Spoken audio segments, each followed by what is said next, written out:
আজকের ঘটনাটি পাঠিয়েছে সন্দীপ দাস নিউ ব্যারাকপুর থেকে।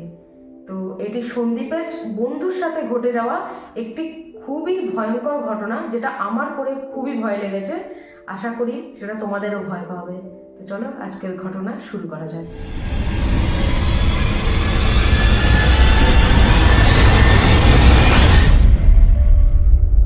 সন্দীপ এবং সন্দীপের বন্ধু দুজনেই কলেজে পড়ে। ওরা, সন্দীপের যে বন্ধু তার নাম হচ্ছে রাহুল।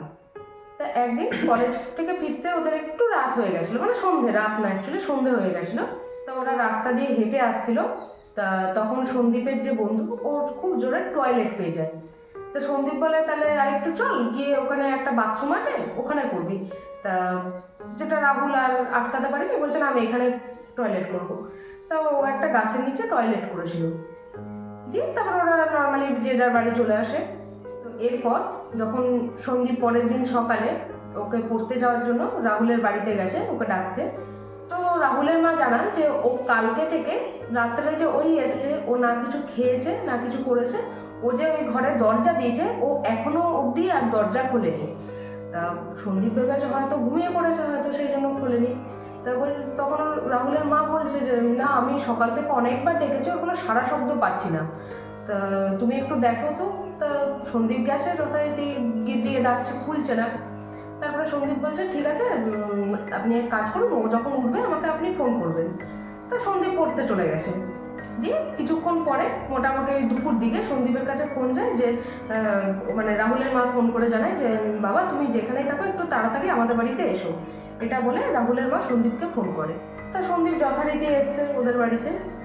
দিয়ে রাহুলকে দেখো মানে নিজে ভয় পেয়ে গেছে। বলছে চোখের নিচে মানে যেমন অনেক রাত না ঘুমায়, যেরকম চোখের নিচে কালো কালি পড়ে যায় না, যে অনেক রাত অবধি সে জেগে কাজ করেছে।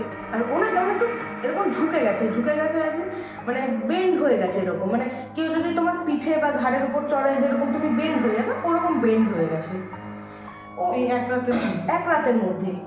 দিয়ে ওকে তখন ওর মা জানাচ্ছে, ওর মা তো খুব কান্নাকাটি করছে। বাড়িতে অ্যাকচুয়ালি ওর মা আর ওর বোন থাকতো। তা ওর বোন ছিল না, মামার বাড়িতে গিয়েছিল। তো ওর মা একাই ছিল বাড়িতে। তো সন্দীপ ওইসব থেকে বলছে যে কি হয়েছে কাকিমা, ওর হঠাৎ করে এরকম হলো। তো তখন ওর মা বলছে যে সেটাই তো আমিও বুঝতে পারছি না বাবা, ওর এরকম কি করে হলো। তো সন্দীপ রাহুলের মাকে জিজ্ঞাসা করছে যে ও কি কিছু খেয়েছে। তা তখন রাহুলের মা জানাচ্ছে যে ওকে আমি খেতে দিয়েছিলাম, ওকে সকালে যেরকম খাবার দিয়ে খেতে দিয়েছিলাম, কিন্তু ও খায়নি, ও ছুঁড়ে ফেলে দিয়েছে।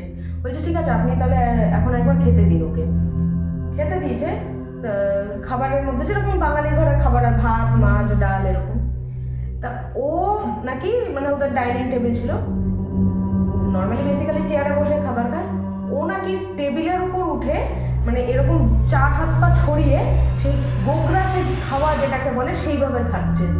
মানে যেরকম জন্তু হ্যাঁ, জন্তু জানোয়ার চার হাত পায়ে বসে গোগ্রাসে খাওয়া সেইভাবে খাচ্ছে। তখন ওর মা দেখে খুব ভয় পেয়ে যায়।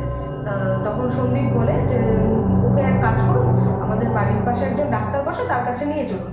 তো ওকে তারপরে ধরে ধরে ডাক্তারের কাছে নিয়ে যাওয়া হয়েছে। একটা ডাক্তার দেখে বলেছে যে টেস্ট ফেস্ট যেগুলো ডাক্তার দিয়ে থাকে ওরকম দিয়েছে, সবই ঠিক আছে। তো ওকে নিয়ে এসছে এবার সন্দীপ বাড়িতে। সন্দীপ আর রাহুলের মা দুজন মিলে ওকে বাড়িতে নিয়ে এসছে। দিয়ে সন্দীপ বলছে যে যখনই সন্ধে হলো, মানে সন্ধে নামলো, চারিদিক থেকে শঙ্খপুরের ধ্বনি, ও সে মানে কান পুরো চেপে দিচ্ছে, বাসন কোসন ফেলে দিচ্ছে, বলছে বন্ধ করো এসব, বন্ধ করো। মানে আশেপাশের বাড়ি থেকে মানে শঙ্খ নিতে পারছে না। তো তখন রাহুলের মায়ের একটু সন্দেহ হয়েছে।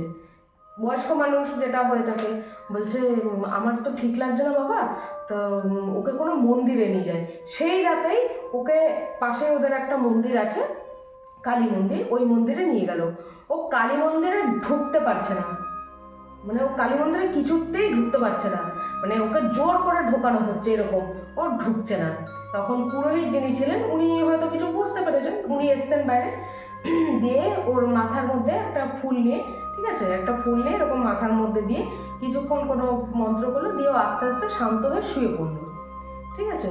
তা তখন রাহুলের মা জিজ্ঞাসা করলো যে কি হয়েছে ঠাকুরমশাই, মানে এরকম করছে কেন।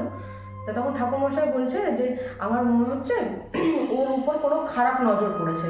ঠিক আছে। তা তখন রাহুলের মা বলছে যে তাহলে আপনি একটু যা করবার হয় আপনি একটু করে দিন ওকে। তো সাথে করে একটা ফুল দিয়েছিল রাহুলের মাকে ওই পুরোহিতটি। তো বলেছিল এই ফুলটা ও যখন শোবে ওর মাথার নিচে রেখে দিস, আর ওকে আজকে কিছু খাওয়াবি না, মানে ও যদি নিজে থেকে কিছু খেতে চায় তবেই খাওয়াবি, নাহলে খাওয়াবি না। যে রাত্রেবেলা যথারীতি ওর মা ফুলটা বালিশের নিচে রেখে দিয়েছিল, এবং সন্দীপকেও ওর মা রিকোয়েস্ট করেছিল যে তুমি যদি আজকে থাকতে পারো খুব ভালো হয়। তা সন্দীপ থেকে গিয়েছিল। তো পরের দিন সকালে ওই পুরোহিত আসে ওদের বাড়িতে, মানে রাহুলদের বাড়িতে। তো রাহুলের মাকে জিজ্ঞাসা করেছিল যে কবে থেকে হচ্ছে ওর সাথে এরকম। বলছে এটা ওর সাথে কাল থেকেই হচ্ছে, মানে আগের দিন মানে পরশু দিন আর কি রাতে এসেছিল, আসার পর ঘরে যে দরজা বন্ধ করে দিয়েছে, যা যা হয়েছে কন্টিনিউ সেগুলো বলেছে পুরোহিত। সেই পুরোহিতই বলে যে ঠিক আছে তুই আর সন্দীপ, মানে সন্দীপ যে ছিল ওদের বাড়িতে ওর বন্ধু, বলছে তোরা দুইজনে এখন বাইরে যা, আমি ওর সাথে আলাদাভাবে একটু কথা বলতে চাই। তো পুরোহিত ঘরের মধ্যে কি কি করেছে সেটা রাহুলের মা বা সন্দীপ কেউ বলতে পারেনি।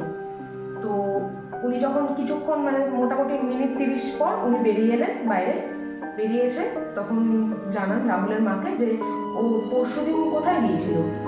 তখন রাহুলের মা বলে ও তো পড়তে গিয়েছিল। তখন বলছে না, ও কি পড়তে গিয়েছিল দিয়ে কোথাও কি প্রস্রাব ত্যাগ করেছে। তখন সন্দীপকে জিজ্ঞাসা করছে, সে পুরোহিত বলছে তুমি জানো? বলছে হ্যাঁ, ও আমার সাথে আসছিল, ও খুব জোরে টয়লেট পেয়েছিল, তাই জন্য একটা গাছের নিচে দাঁড়িয়ে প্রস্রাব করেছিল।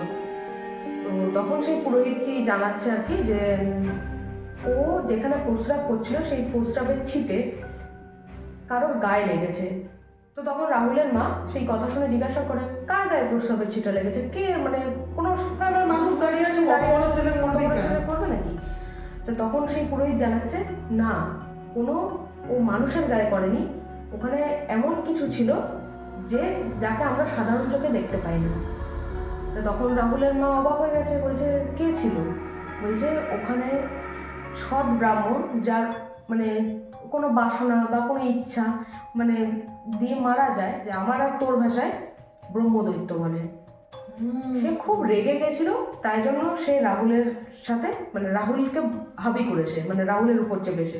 তো যথারীতি পুরোহিত সে কথা বলে। তো তখন রাহুলের মা খুব কান্নাকাটি করে যে এবার এর থেকে আমরা কিভাবে বাঁচবো।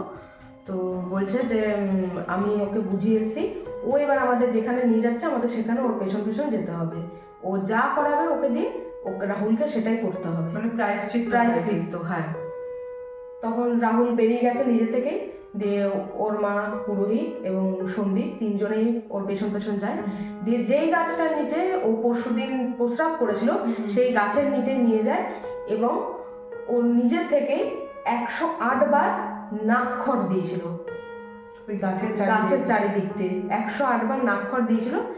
যেই রাহুলের 108 বার মানে নাক্ষর দেওয়া শেষ হয়েছে, অমনি একটা গাছের ডাল, ওই গাছেরই একটা ডাল ভেঙে পড়েছে, এবং সাথে সাথে রাহুল ওখানে সেন্সলেস হয়ে গেছে। আচ্ছা। দিয়ে তারপরে সন্দীপ আর রাহুলের মা দুজন ধরে ওকে বাড়িতে নিয়ে আসে। মানে ওটা মোস্ট প্রবাবলি আর কি সাইন ছিল। হ্যাঁ, যে এরকম হয় না যে ছেড়ে যাওয়ার সময় একটা কোনো সাইন দিয়ে যায়। হ্যাঁ। তো যাই হোক যথারীতি রাহুলকে বাড়ি নিয়ে আসে, তারপরে 1-2 দিন ওর রিকভার হতে টাইম লাগে, দিয়ে আস্তে আস্তে রাহুল সুস্থ হয়ে ওঠে। এই ছিল আজকের ঘটনা। সত্যি কথা বলতে আমরা সাধারণ চোখে তো দেখি মানুষজন, আমরা টয়লেট তো কোথায় করে দিচ্ছি, আমরা তো সাধারণ চোখে দেখতে পাই না যখন কি দাঁড়িয়ে আছে বা কিছু। এই জন্য না বাড়ি থেকেও সবসময় বলে থাকে যেখানে সেখানে টয়লেট না করবার জন্য। তো আর এই ভিডিওটি যদি তোমাদের ভালো লেগে থাকে লাইক করো, কমেন্ট করো এবং বন্ধুদের সাথে শেয়ার করো। আজকের জন্য এইটুকুই। ভালো থেকো, সুস্থ থেকো, টাটা।